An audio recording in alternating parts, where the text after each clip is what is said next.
Hi, everyone. I'm Jenny Raby. I am the main admin for LDS Beta Readers. And since I started the group, I have a lot of knowledge about beta reading. So this is what I can offer to our online writing conference. So welcome, first of all, to our third online writing conference. Glad that you could be here. I am still learning the technology of this, so hopefully I don't mess up too much, but let's start. So,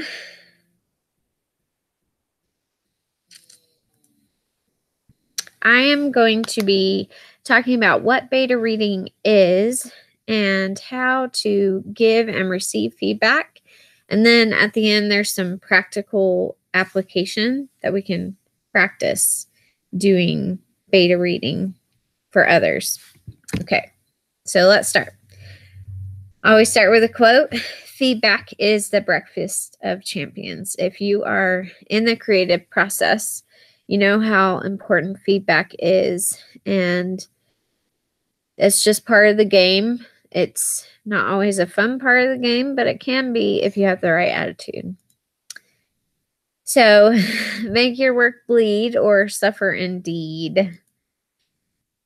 You shouldn't publish a book that no one but you has read. I really like that quote because you just can't see things that others will see. So you always have to open up yourself to getting feedback. I did this survey on beta reading, and over 170 authors responded.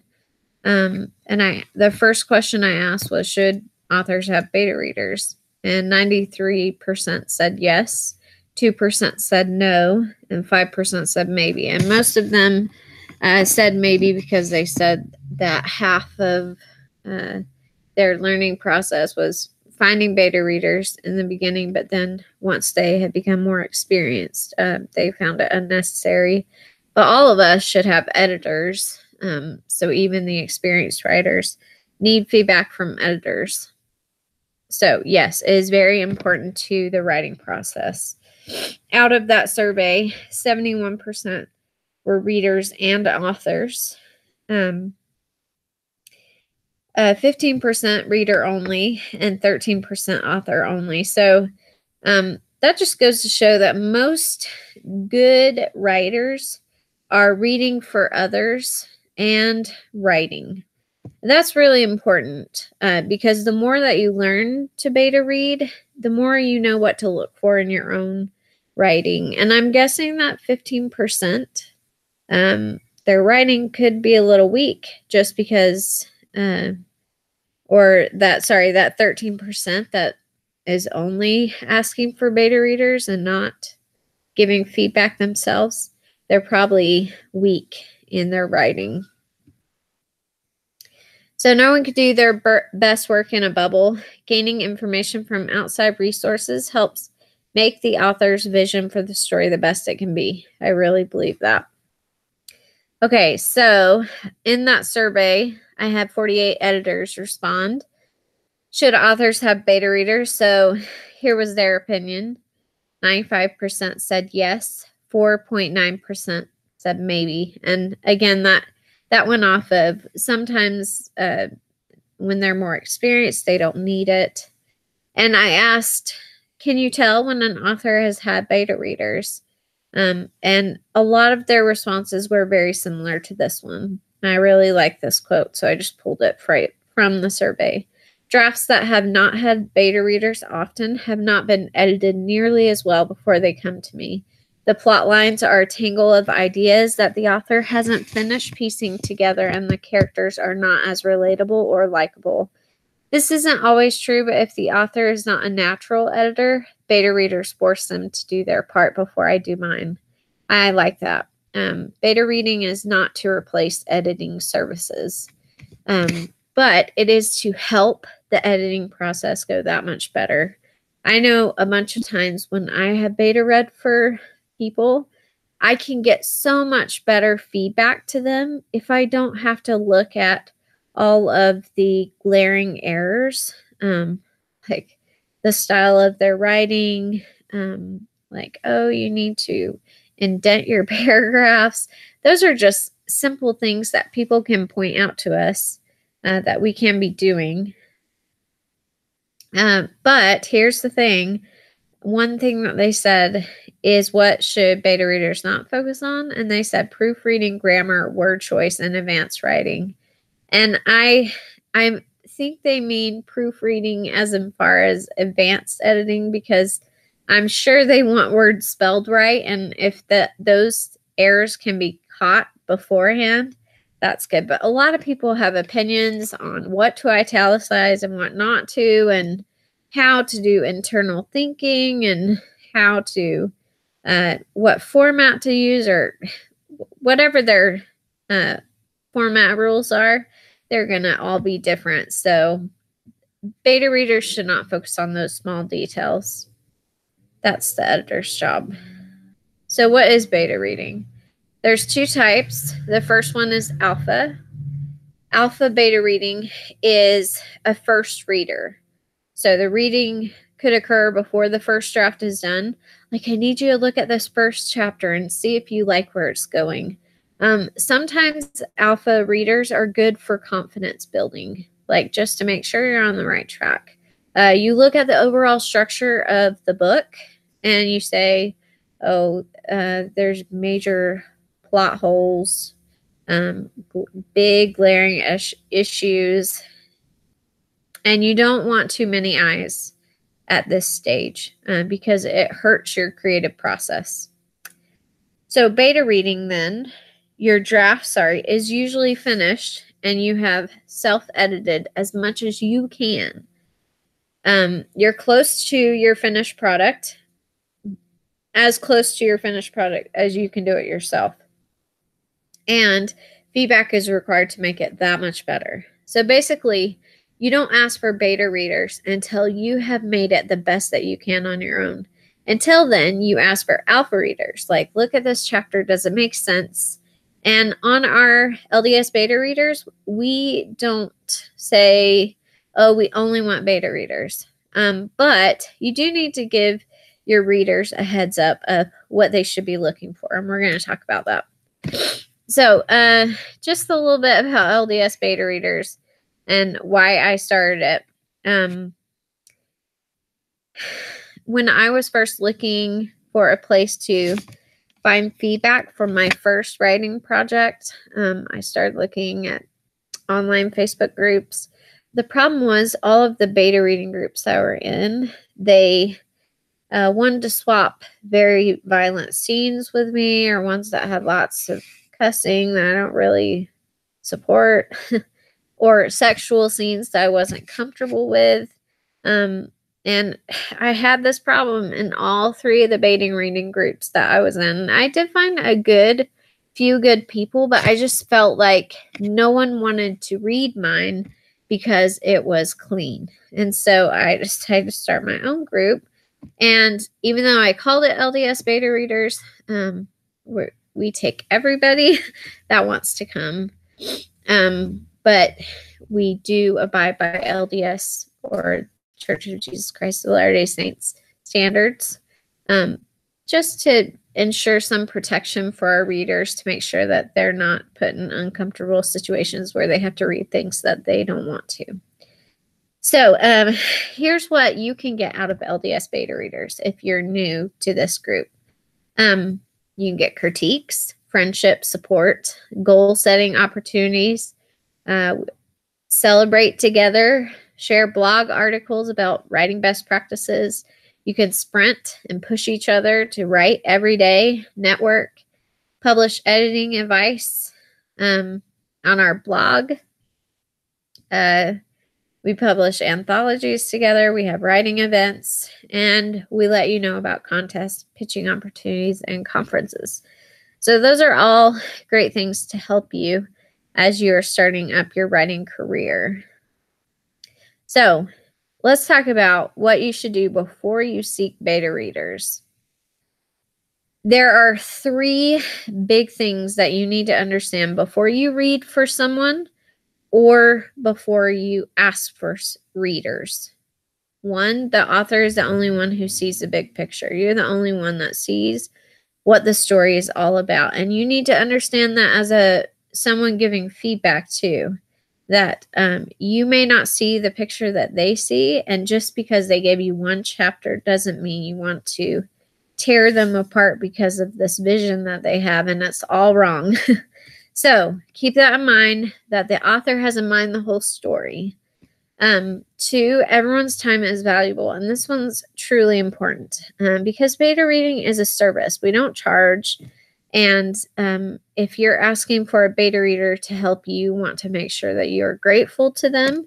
Even if their feedback doesn't sit well with you, they still took the time out of their writing time to help you. And number three, it is human nature to be defensive about your skills. Whether that's giving feedback, because I know I have been defensive about feedback in the past. Like, I think I'm a great editor and I give great feedback, but it doesn't always come across that way. It comes across that, oh, you're too mean, or you're so strict, or so you have to be careful that you might think that you're doing just fine, but according to someone else, that might not be true. So you just need to keep that in mind and not become defensive when someone doesn't have the same opinion as you. So before seeking feedback, here are some things that you can do. Find an active beta reading group and get involved. Well, you have LDS beta readers. There are some other beta reading groups I can suggest to you if you'd like. But again, you will not have the same success. And I can back that up. Two, develop thick skin. If you're asking for feedback, you're going to get it. Have a polished, finished manuscript or chapter, the best to your ability before you give it to someone, or give them a heads up that this is a very rough draft. I just need big ideas here. I do not need you editing for small things. Before you give someone your whole manuscript, is a good idea to have readers test drive a chapter for you. This is important because you may not like the writing style or the feedback that you get on one chapter. And so it's important before you sign up for a big project that you are okay with the writing style, or you're okay with the type of feedback they're going to give you. Also, this helps to pick someone well-read in your genre or your target audience. You give word count, genre, target audience, point of view, and deadline. Those are all very important things when you're looking for beta readers. When you swap chapters, try to ask for them in return. This is harder when you're asking for full manuscripts because you may not have the time. So make sure you don't sign up for more than you can do. So limit the amount of betas at one time, or else you'll get a ton of feedback at one time and it will overwhelm you.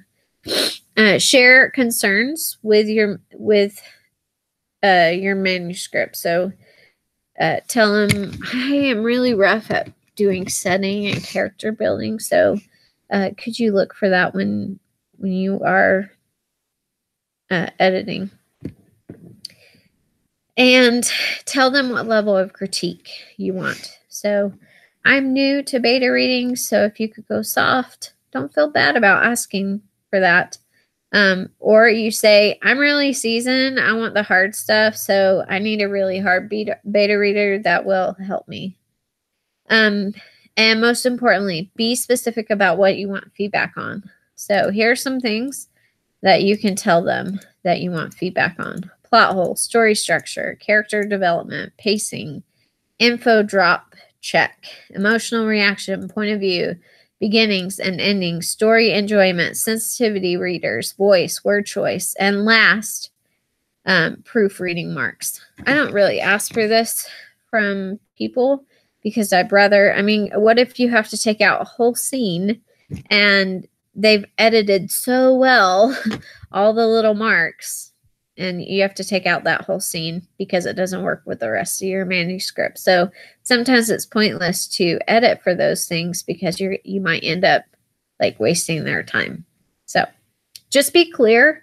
In the survey I did, I asked what people like to have beta read, and the top two were, I mean, far above all of them were plot holes and story structure. So those two, oh, and pacing. Pacing was pretty high up there. Like when does it get dry, and when does it speed up, or when does it go too fast? So those three things are some key things to ask for. But you could just be looking for, is my beginning good? So just make sure you clarify what you want the beta reader to look for. And then you could always ask for all of the above, but then you're going to get all of the above, and that's a lot of feedback, and that's a lot of time for someone to invest. Okay, so if you're a beta reader giving feedback, you want to know a couple of things. First, know what the author is looking for. Identify problems that they have, share reactions, but don't go overboard with suggested fixes. I have a friend, I hope she doesn't mind me, I won't say her name, but she's very detailed when it comes to giving feedback. And sometimes she gives too much feedback and people don't want it. Some people, like, I'm fine with it because I like lots of good feedback, but some people are not. They don't like, 20 comments a page. So just kind of be soft on people when you first get to know them. and then you can see, kind of fill them out and see what kind of edits they like. Also, when you're giving your comments, rather than saying, you should do this, use words like, consider adding this, or if we saw more of this, we'd be led to know this. You're not there to change their writing. You can give suggestions, but this is their story. Be constructive and honest, but don't crush dreams. Don't sign up for more than you can do. This is really important because we really rely on beta readers to help us. And if that beta reader has signed up for like 5 manuscripts, you think in your mind, well, how can they really get to mine and focus on mine if they're taking on all these projects? So make sure you're not signing up for more than you can dedicate yourself to. Test drive a chapter. Make sure that they like your feedback style. Because why would you? I spent a whole summer beta reading this manuscript for a friend, and I shouldn't have, because it wasn't a good fit, and I really should have told them that. But instead, I pushed through it, and she could tell, like, all of my negative comments were.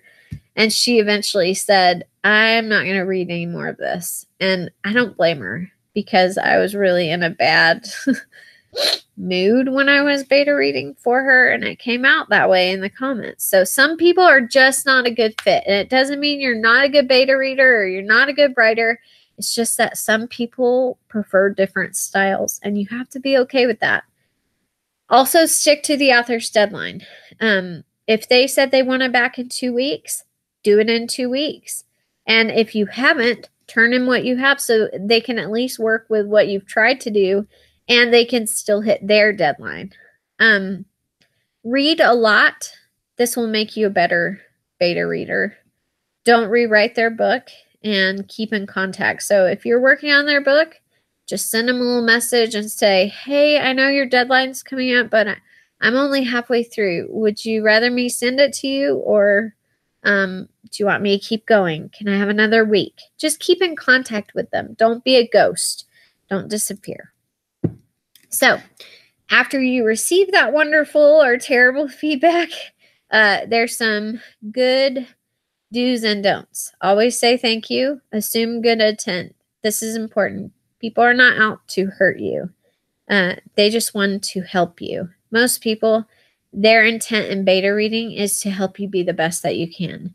So what I do is I read through all of the comments. I assess their emotion and see, I see how I feel when I'm reading it. If I'm in a bad mood when I'm reading beta read it comments, I stop and I take a break.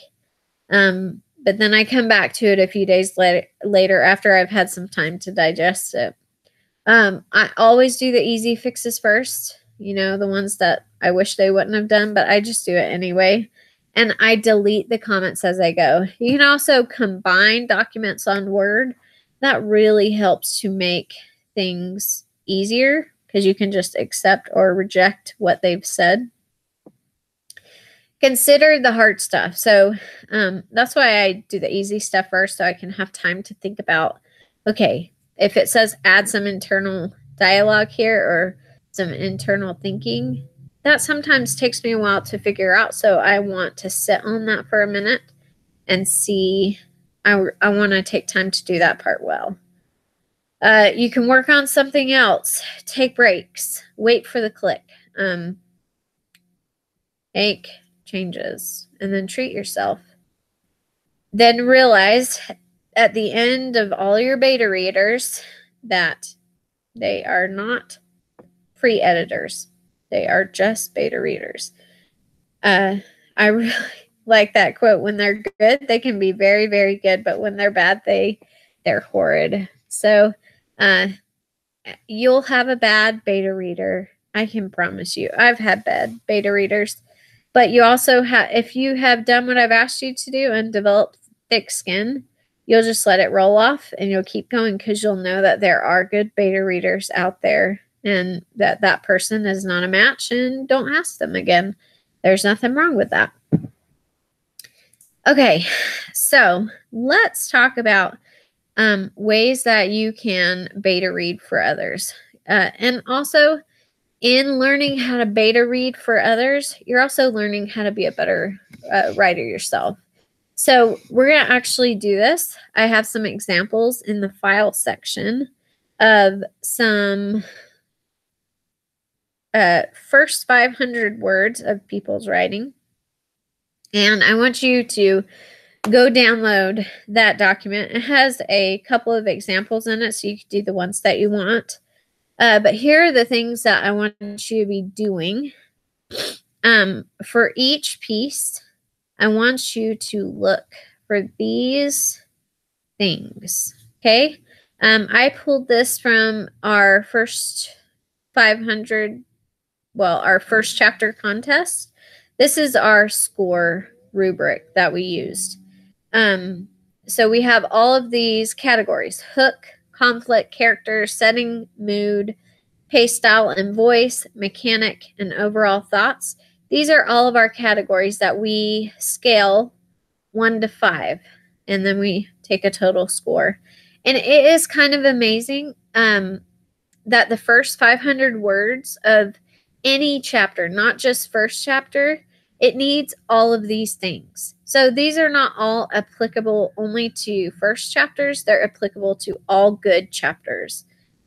Maybe less emphasis on the hook, but you need a hook in a chapter. You have to show what's going to hold their interest. Okay. So in every one of these samples that you have, I want you to rate hook, conflict, characters, all of those on a scale of 1 to 5. 1 being the lowest and 5, yes, they did it perfectly. And I want you to practice. Do 3 examples, and at the bottom, I want there to be some accountability. So you can tell me, I did example 1 and they scored a 25. I did example 7 and they scored a 32. And I did a example. I want you to show me that you did it. And you can put it in the comment section of that file. So there's actually some samples from beta readers in our group in that little sample thing. So I bet the people that did have their example in there, they kind of want to know how they're judged. So but don't worry, there's no names, and I'm sure they won't tell you who they are. But everyone likes feedback, so this is a good opportunity to give some feedback. So this is the end of my presentation. I just want to say, here's some information about me. we've done 3 anthologies in the group, and then this was my novel that was published. And I have another one that's coming out called Diving for Love, which is a YA romantic suspense, and it should be coming out soonish. But I just want to tell you how important I think beta reading is in the writing process, and I hope that you get a great experience out of our group, and that you make lasting friendships, but that you also grow together and inspire to be better. Anyway, it was great talking with you today, and I hope you enjoy the rest of the conference. See you later.